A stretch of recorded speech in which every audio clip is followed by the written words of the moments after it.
No single cent has been lost or misused in matters to do with the money we raised from the Eurobond. Milioni 50 mbepari kule amehepa na ushuru ya shilingi bilioni 1. Kenyan opposition sustains corruption allegations as ruling Jubilee claims sabotage. Na wakati mimi nilikuwa waziri, nilikuwa nasafiri kwa pesa ya serikali, ningenunuliwa tikiti na unagani. They can divert as much as they wish. Kenyan senator claims bribery allegations against him are part of government's diversionary tactics. We will make sure that there is adequate personnel to man and to guarantee the security of students, the community, the teaching staff, and this town and county. Defying the terrorist agenda, Garissa University to reopen in 2 months. And a country where cars are driven on factory waste.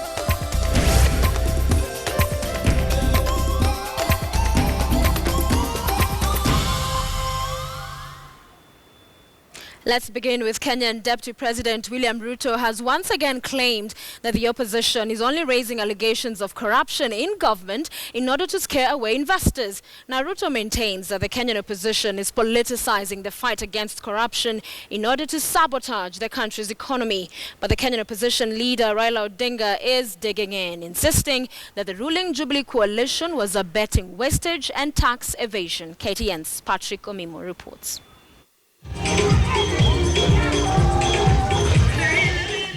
The opposition has upped pressure on the government to account for the sovereign bond proceeds through tangible evidence. Wanasema tualitumia hiyo pesa ati kujenga miundo msingi, infrastructure. Sasa tunauliza hiyo pesa ilijenga barabara gani? Kama reli ilijenga reli gani? Kama ni mradi ya maji ni gani? Kama ni stima ni gani?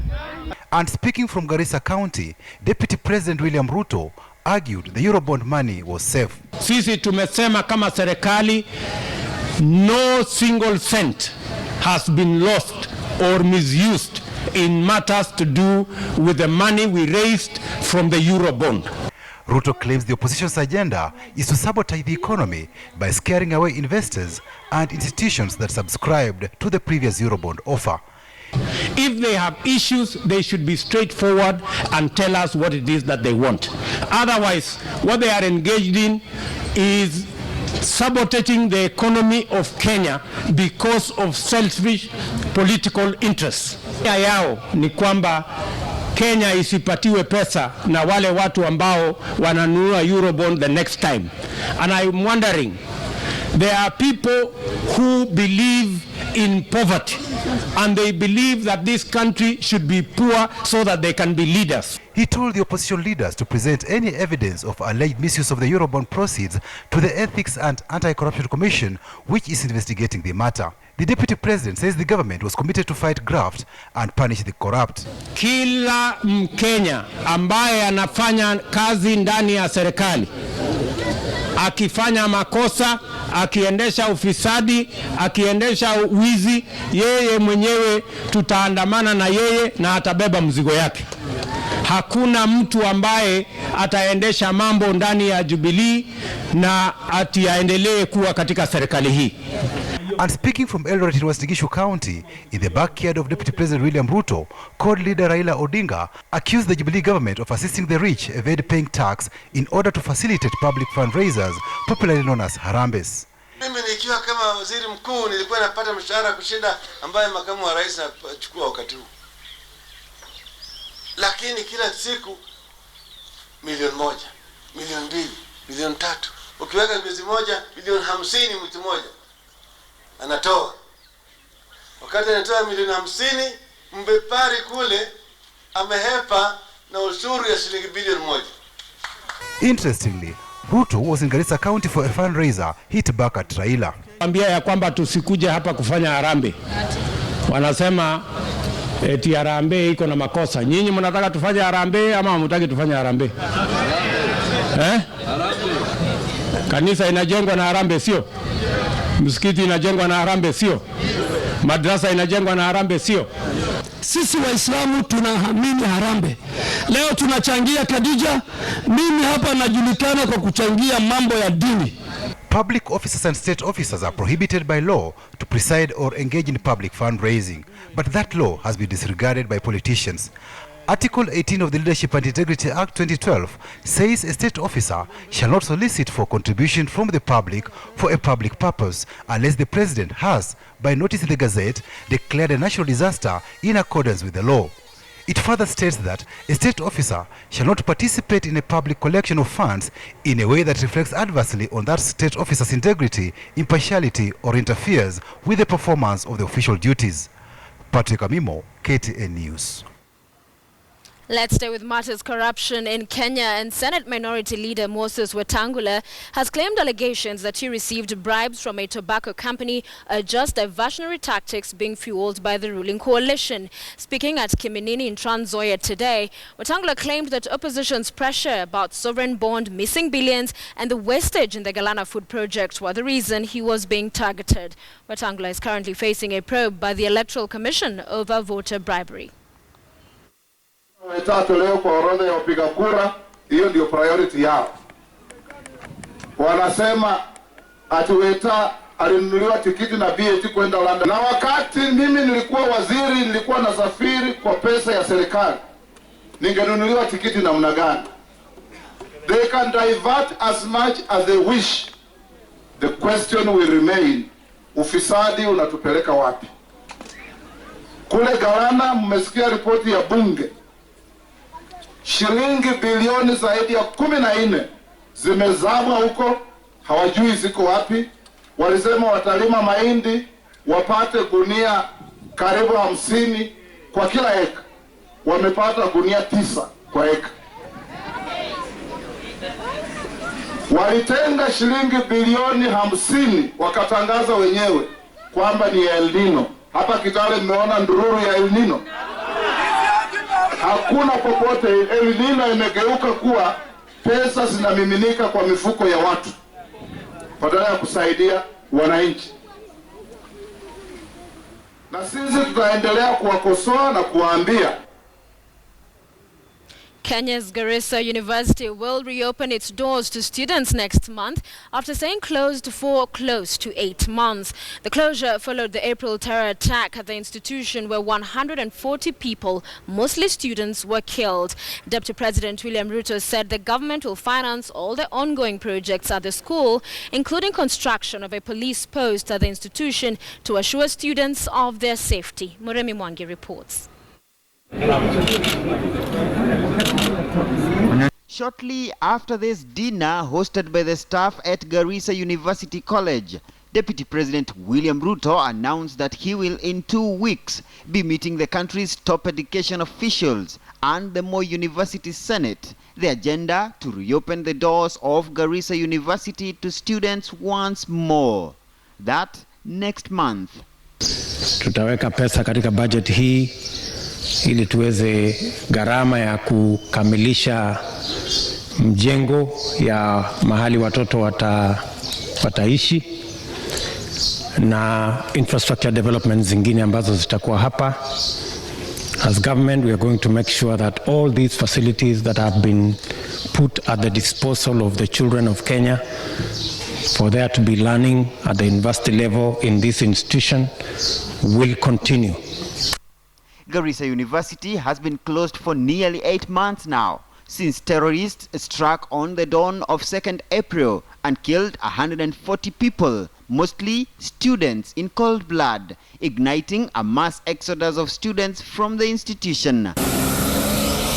But now, Ruto says the government will speed up the construction of a police post within the institution to boost security in addition to funding any other construction work at the institution. We will make sure that there is adequate personnel to man and to guarantee the security of students, the community, the teaching staff, and this town and county.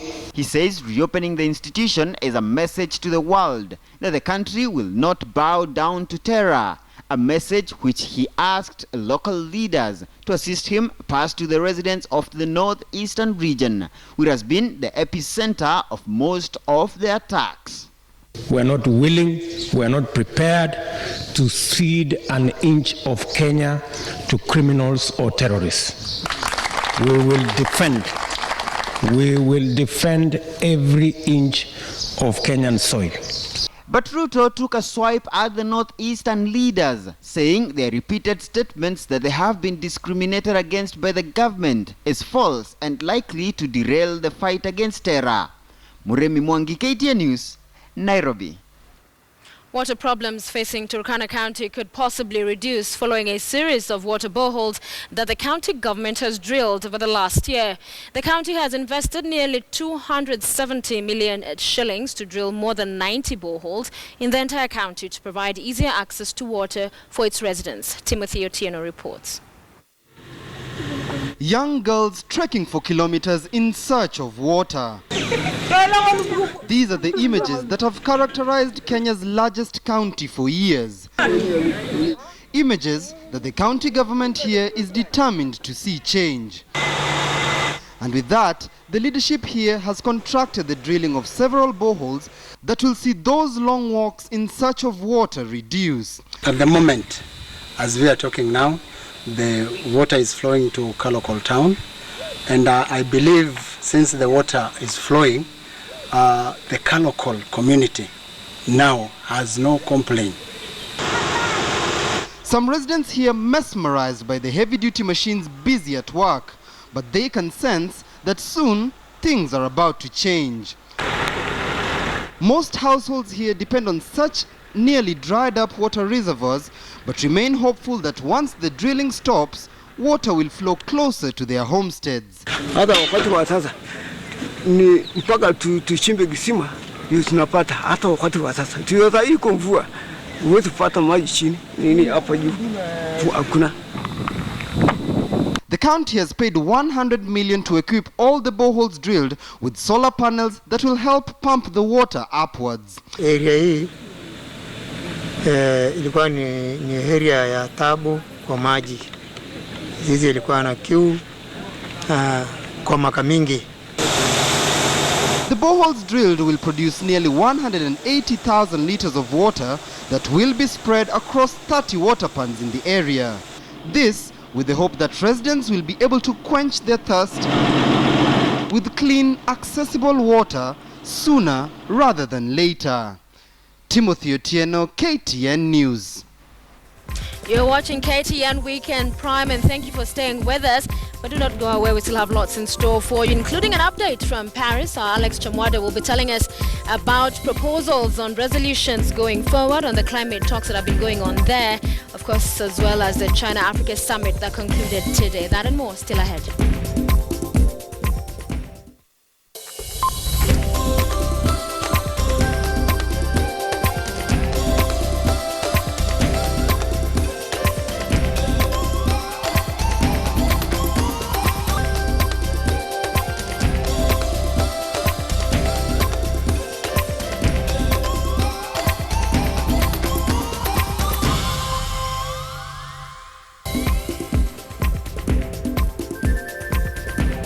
Hello there and welcome back to KTN Weekend Prime. We're glad you're watching. Let us now cross over to Paris, where African leaders are set to meet tomorrow to brainstorm on a common agenda at the ongoing climate change talks. KTN special correspondent Alex Chamwada is joining us from there. Alex, good evening to you. I understand the UN is set, or rather has made public draft resolutions on the way forward. Is this correct? Yeah, that is correct. By yesterday, negotiators from the member countries were burning the midnight oil to make sure that they have a draft agreement by today. Today was the deadline. So yes, we've heard that there is a draft agreement, but not yet there. If I can quote the French ambassador for climate, Laurence Toubiana, she said that nothing has been decided and nothing will be left behind, that this text marks the will of all to reach an agreement, and we are not there yet. But With me is the head of delegation, the Kenyan delegation, the Minister, the Cabinet Secretary for Environment and Natural Resources, Professor Judy Wakhungu, who joins us to tell us the update. Professor Wakhungu, what does this draft agreement entail in brief? We received the draft agreement this afternoon. What the draft agreement has, unfortunately, at this stage, is very many brackets. What very many brackets means that the negotiators themselves were not able to agree. They've now handed it over to the ministers, for the ministers now to use that political will to remove those brackets. The African ministers of environment will be meeting tomorrow to go through the draft. As you're aware, we are negotiating as a group, the Africa group, the G77 and China. So we, the Africans, want to look at those brackets, hopefully agree on those brackets tomorrow, so that when we are starting on Monday with all of the other ministers, we go with our position. Some of the areas that we are still not satisfied with are the areas of finance and the transparency and modalities of getting that finance. We cannot provide plans of what we plan to do in adaptation, say, and mitigation if we don't know and cannot predict how we're going to get the funding. There's also the issue of ambition. We feel as Africans that many of the large emitters are not being ambitious enough when it comes to their mitigation plans. When it also comes to means of implementation, we're hoping that we can now tease out these issues so that going forward, parties know exactly what they're planning to get out of it. We know that Africa was pushing for finance, climate finance. It was pushing for capacity building as well as technology transfer. So in this draft agreement, you mean there is nothing tangible yet towards those three goals? There's absolutely nothing tangible yet. And that's why, if you repeat what the French minister said, is just basically we have a draft document. We as ministers have a lot of work to do, more than we actually anticipated. So now it's up to us, the African ministers and the group we're negotiating with, to iron out those issues, capacity building, technology, which we're all calling together means of implementation. But then also, what is the ambition? What is the ambition of the industrialized countries going forward? We expect them.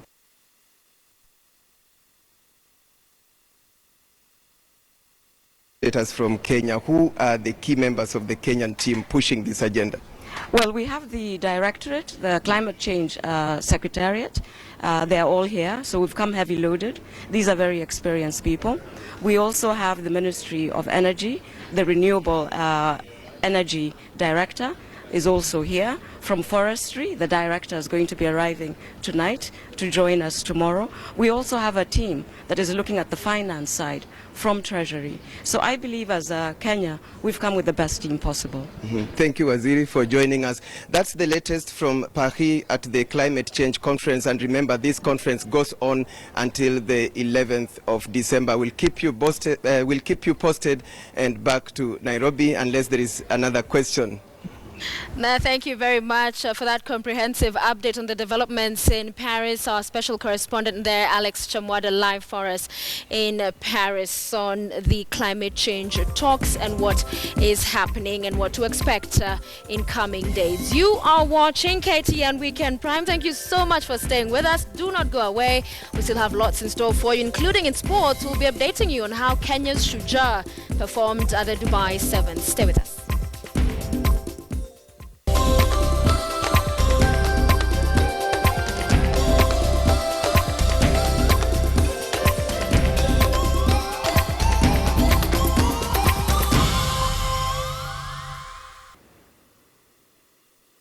Welcome back to KTN Weekend Prime.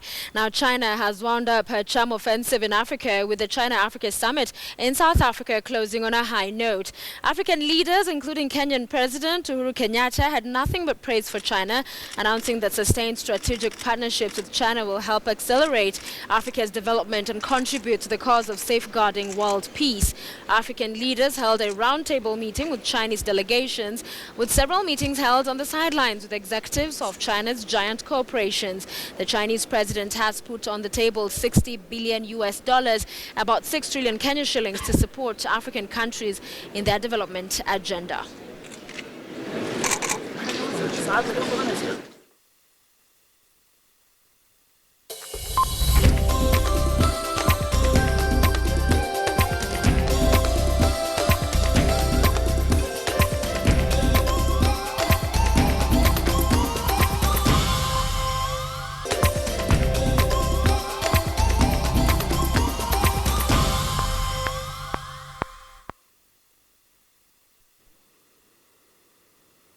Welcome back to KTN Weekend Prime. Let's talk sports. And after a bad outing in day 1, Shujaa redeemed themselves in day 2 of the Dubai 7 series, defeating Japan by 17 points to 12 in the bowl quarterfinal to advance to the semis. The game had to be decided through golden points in extra time after it.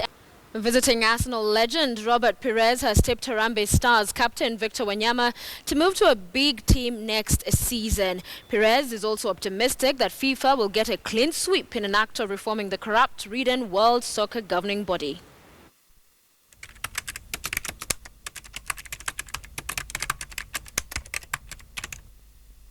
Yeah, I think it's very difficult about the FIFA. Because lots of people, they have corrupt, so we have a corruption. But this is a problem not only with the football, but I think it's only around the world, especially when you have a lot of money, especially when you have some people they can win money easy. So yeah, I think it's not good news for the football. It's not good news for the for example, for the next competition in France. So yeah, it's very I think it's very important to clean the FIFA and to say, okay, with this person, these people is finished. You need to go with the next or to work with the next generation. I think is the most important. Yeah.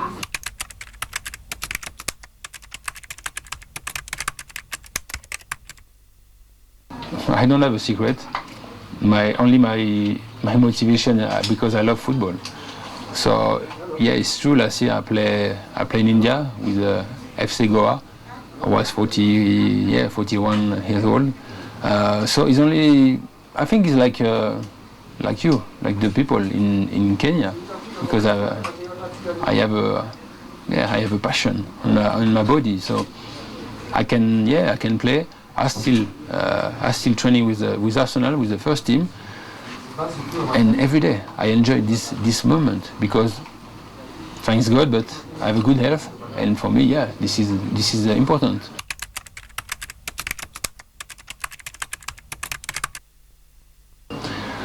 But the advice is simple: if you need to hard work and give up your dream. So this is the most important, of course.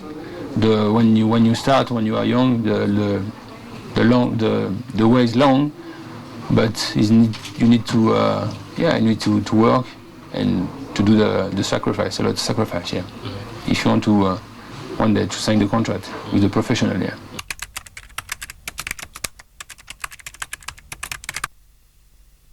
He's doing well with the Southampton. So the most important is to play every week, every game. So for the moment, he's good. He's on the lineup, and maybe one day, we can see more players from Nairobi to play in Barclays Premier League. So this is the dream, I think, for your country, for all the players. But I repeat, if you have a dream, you don't give up. Yeah.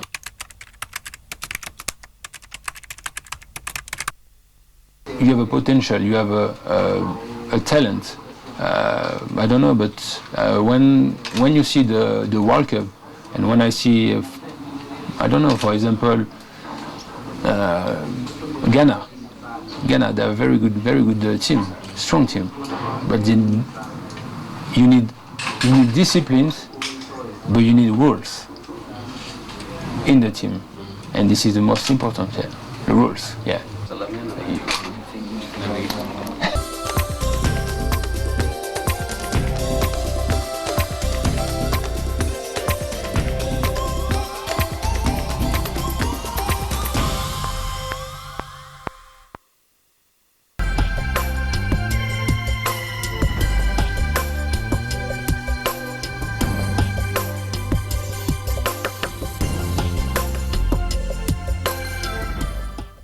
Enjoy the rest of your weekend.